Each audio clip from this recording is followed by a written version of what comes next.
Derek McGrath is discussing the sanctity of the dressing room. It couldn't be more important now, as seemingly everyone but John Mullane has them down to be also Rans in Munster this year. He doesn't condone that way of thinking, but he understands it. No home, no Division 1A next year, no Shane Bennett, no Kieran Bennett, and now no Gleeson and Pauric Mahony for tomorrow and possibly the following Sunday. He knows how it looks, and much of the analysis he figures is based on what was achieved last year. The only incremental progress we can make this year, in many people's eyes, is to win the All-Ireland. If we have a regressive year, we are up for a slating, which is okay, but objectively it is not the stance I would take. But McGrath can tell you more than how it looks, he can tell you how it feels. How Waterford have embraced their iffy records in Cusack Park and the Gaelic grounds as opportunities to right wrongs. How he's delighted with how the team have prepared. How a side that has reached 5 finals in the past 4 seasons, that hasn't lost to Munster opposition other than Cork and Tipperary, have no intention of letting up now. Relegation has coloured many opinions of last year's All-Ireland runners-up, even if McGrath's attitude to the drop was almost blasé, based somewhat on what Galway achieved from that lower rung last year. Yet those within the vicinity of the dressing room after a couple of league games would have understood it meant something to the manager. After beating Cork and Pauric, he let rip at his players. After beating Clare and Walsh Park, he administered the same treatment. People look from afar at Davy, Fitzgerald, and the passion, and they think he can't be calculated or calm, but sometimes, when you're at your most frenetic, you can be clearest in your thought process.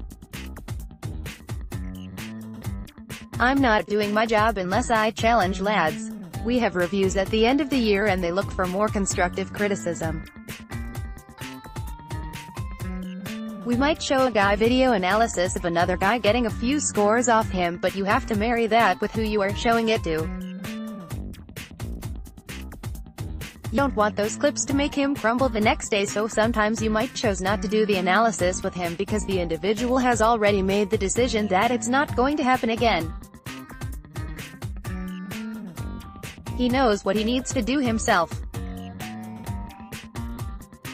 You have this persona of being open and affable in the media, but in your innermost thoughts, or the sanctum of the dressing room, you're bawling. You're only challenging the fellas. The modern young fella wants to be challenged, but at the same time not be mollycoddled, but brought along and to be empathized with. It's about getting that balance. McGrath's understanding for the need for nuance in his management is fully developed at this stage. Compassion and conscientiousness have been hallmarks of his time in charge, but they are characteristics that also define his players. Starting a week later than everyone else in Munster was a blessing in a way for McGrath, whose son Finn celebrated his confirmation last Sunday. At training the day before, the panel marked the occasion with a gift for him. You often hear a group talk about family and the togetherness, and there's a false humility to it at times. There's a genuine unity to this group. I got a card from all 33 of the lads for Finn, who is making his confirmation, €200 odd in the card. They do think outside the box. The 5 years, I think there will be things that last beyond, and that's from on and off the field. I point to little moments like the 2016 National League final replay against Clare and Paddy Curran and Jamie Barron playing that day on the back of losing loved ones that weekend, Maurice's Shanahan battle in his first year, Tom Devine travelling last year and qualifying as a doctor last Tuesday. Different things we have no hand in, but we take an interest in it. We got a bit of criticism last year in terms of being up with TADHG, DeBurga, and Connor Gleeson's parents, but it's a different dynamic in Waterford in that you're coming with a group that has won a league final but lost another 4 finals. Then there's Brick, Michael Walsh, and Kevin Moran. Brick's 4th All-Star in a different position last year. The easiest thing for him to do was to retire on the back of it and be up in the stand when Waterford are struggling in the league and people saying, "Jesus, we could do with you out there, Brick." It's a hard thing to do, the process again. Risk people saying, "Are the legs gone with Brick?" which is not true because he'll be giving it everything he has again. That courage is in this group. I see it in Darragh Lyons, Connor Prunty, DJ Foran, Mark O'Brien, guys who next year in 1B will evolve. In Kilkenny, you were able to do an apprenticeship whereas we have accelerated the progress. Look at Limerick this year, 2 out of 3 U21s, a minor, and people are saying they're the new up-and-coming team. The reality is if they were in Waterford we would probably have accelerated their progress even earlier. Much of their identity, the group have had to cultivate for themselves. When the Waterford public have the players' backs, it makes for a potent force, but the recent uncertainty surrounding the group has affected the association with followers. We've tried not to make excuses around anything, but if you do the figures up, if you look at the county final attendance last year was 2,700 and the highest crowd when Ballygunner played Thurles Sarsfields was 2,800. Then you look at the attendance in the Offaly County final, over 6,000.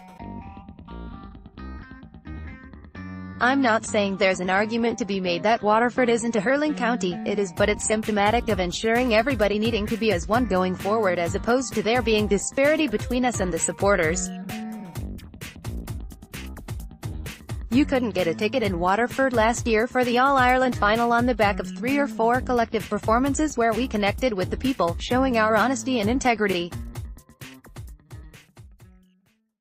People latch onto that. That has happened, but having no home ground feeds into negative connotations. Relegation feeds into negative connotations. Kieran ringing a few weeks before the championship starts to tell McGrath he was heading to the US for the summer. Every manager has to deal with it for a period. I meet a lot of people this week saying, "What's the team?" When there's a secrecy about the team, sometimes people go with an untruth. It's not as interesting to go with the truth. You're just preparing hard behind the scenes and hoping to do well, and sometimes that sincerity can be misinterpreted as there's something going on there. We've established a firm identity. They're open, they're honest, they do things with integrity, and they give their best every time they go out. That's the main thing for us outside of systems or how we play. But on that note, he senses there's a slow but steady dawning that what Waterford are doing works for them and can for others. He noted how Sean Moran sat deep for Dublin against Kilkenny, how Conor Cleary did the same for Clare in Cork last weekend in the licence. Fitzgerald gives his wing-backs to bomb forward. He no longer feels Waterford are pariahs. It was interesting watching the preview of the All-Ireland on the Sunday game, and they were fulsome in the praise for our boys believing in what they were doing. I think Ger Mullane remarked that they actually loved playing that way, but it took people a while to realize that. It's going to be a constant fight for us. However, some teams seem immune for such analysis. I think to the league final in the 53rd minute and Liam Blanchfield standing on his own goal line. I wait for the analysis that night, but they didn't show it. Everybody is trying to get up and down the field in numbers. That's how you simplify what we've tried to. People say it's disingenuous of me to claim in the 4.5 years we've only played with an out-and-out 7th defender 4 times, but you can be nothing only truthful. It is the McGrath way.